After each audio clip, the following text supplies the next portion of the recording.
guys, welcome back to Audio.etc.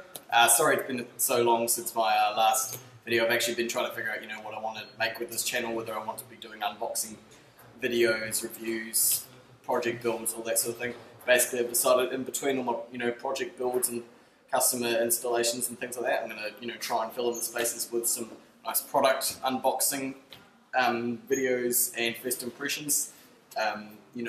Mini projects that I do on the side, that sort of stuff. So just, make sure you stay subscribed to the channel and stay tuned for more stuff like that. For my first unboxing video, I figured we'd start off with one of the classic crown jewels, Rockford Fosgate T16-S. Basically, we have this product in stock constantly because they're so great, and I figure you guys deserve to see what's in the box and hear my thoughts on it. So let's dive into it and see what's in the box. Okay, let's have a look here. So the first thing we're greeted with, Rockford Fosgate Power Component Speakers User Manual. Gives you all the specs of the speakers and ideal enclosures, mounting hardware, etc. Things like that. Okay, on the top layer, we've got our crossover boxes. So these are a two-way biampable crossover. Basically what that means is, so there's eight speaker terminals here. You got input side, tweeter and woofer, and output side, tweeter and woofer. The reason that there is two inputs is because that's the biampable side of it. Basically what that means is you can have a separate amplifier for your woofer and your tweeter. So an amplifier for the tweeter and an amplifier for the woofer if you're going active and separating it out like that. Otherwise, if you're not, basically all you do is you just hook the input wires from your amplifier channel just straight into the tweeter input, and the woofer input just gets left alone. The other things we have on the front are a positive 2B, 0 dB and minus 2B switch.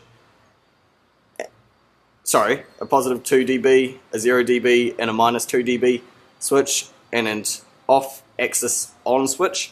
I'll go into what those mean in just a wee minute, but we'll have a look at what else is in the box first. Okay, so in the center here, we've got some tweeter mounting hardware. First of all, actually here's the tweeters themselves.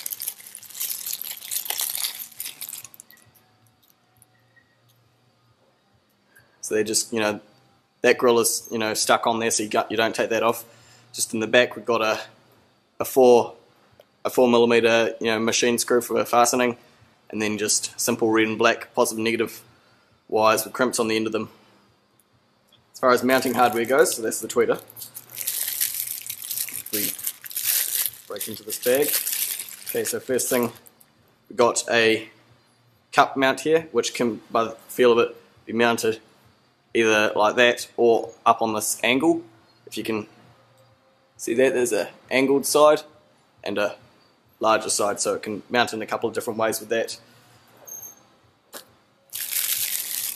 You've got a flush mount cup, so the tweeter, so there's two parts to this. So you just push the tweeter straight into that cup mount there, and it stays in there nice and strongly. There is the hole in the back of it for securing it to the machine screw. And then this piece goes in your door, just pulls in flush mounts. It's rotatable in that. So this is one thing I do like about these Rockford Fosgate power components. They come with a couple of different bezel options for the tweeter. These are really nice. So this one here, so I'll just peel off this film so you can really see what it looks like.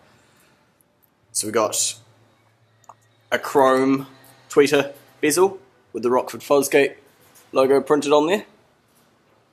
And we've also got this one here, which is more of a brushed aluminium sort of look. It is still plastic, but it's got that sort of silver coating over it, and it looks really nice also with the Rockford Fosgate logo. So at least there's a couple of different options for making it look good in your car if the tweeter is, for whatever reason, on display.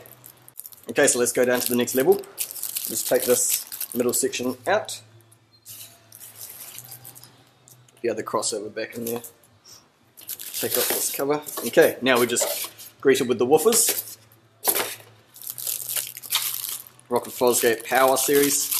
got the serial number on the back there, that's how you know they're legit.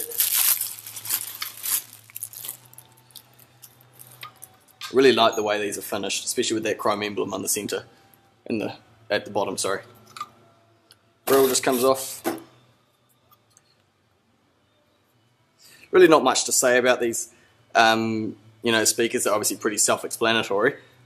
One thing I would like to point out that I'm not sure everyone knows because of, the camera and everything. Underneath here there's a nice pre-coated foam bezel, which is definitely going to help for sealing off any gaps when you're mounting this to a rigid or smooth surface such as plastic or metal, or even wood. So that's a really good little feature that they put into it. I like the fact they do that. Got nice sturdy speaker terminals here. That's one thing I would say about Rockford Fosgate, is they never fail with their speaker terminals. Some of the cheaper speakers, they just mount them on those. Actually, so this is what I'm talking about. Here's a cheap Panasonic speaker out of our junk box, and this is the typical speaker terminal mounting plate. It's on this just bendy cardboardy stuff, and I can just bend the speaker terminals like this. You bend those enough times and they're just going to break off. But with Rockford Fosgate, A, they're mounted onto metal and plastic, and B, these also feel like they're twice the thickness of regular speaker terminals, which is good because I can't bend them hardly at all. They're really strong, so that's good. They're going to last really well. They've got the nice rubberized back end on them here. That's not necessarily really, that's not really going to make it sound any better, but it is a nice touch for the presentation of it. And then obviously you've got your multi-fit application screw holes here, so they take into account all types of mounting. 8 potential screw holes. Alright, so that's pretty much it for the woofers. Just repackage this up. Oh, the other thing that is still in the box here that I haven't really shown you, it does also, obviously, like every speaker, come with some mounting hardware. So this one here has just got, some little machine screws and bolts and things like that. That's mainly going to be for mounting the tweeters. And then in here you've got your standard PK speaker screws. Unlike most speakers, they don't come with Phillips heads. They come actually with little hex heads or Allen keys, whatever you want to call them. So they're quite nice. They look really good when these screws are used with the speakers. And it comes with a little bit as well. So if you don't have the right, Allen key or whatever. Sorry if you can't see this, but it does come with a little bit which you can put into your multi-fit tool and then screw them in. And obviously some speed clips as well in case you're mounting it to a door card or something like that. But that's probably enough talking about the screws.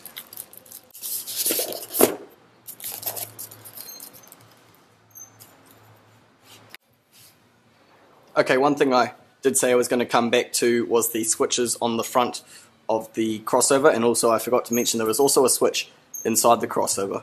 We will start with that one. Basically, you probably can't read it, but just above the switch, which is right there inside the crossover, it says biamp on or off. So that's obviously very self-explanatory. Basically all it means is if you're going to do a biamp system, where you're using a tweeter amplifier and a woofer amplifier, you would just open this up and set that switch to on, but it comes set to default to off, so if you're just using one amplifier, you don't have to even worry about it. And now the switch is on the front.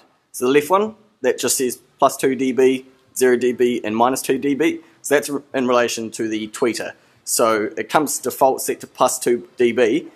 Depending on how loud you like your tweeters, you can just obviously attenuate it back to 0 or even further to minus 2 if you prefer. It's really just a matter of what's going to sound best in your vehicle. And then this on-off axis switch. Basically what that is, it's kind of hard to explain, but it's actually about the position of the tweeter. Really there's no way to sort of describe what it means by axis, but all you would do is install the system in your car, try it in a couple of different positions. It only goes off to on. That's the only two selections you got, and if you think one sounds better than the other, then go for that. It's really just a matter of personal preference. So to summarise, guys, basically I just want to say thanks for watching this video. I hope you've enjoyed it or it's been useful to you in some way. If you liked the unboxing and the impressions type of videos, then make sure to give the video a like, and if you're a new viewer, hit the subscribe button. I should be doing plenty more videos like this one. I'm going to be doing unboxing and first impressions, helpful car audio installation tips, and also project builds on some new cars and stuff coming in.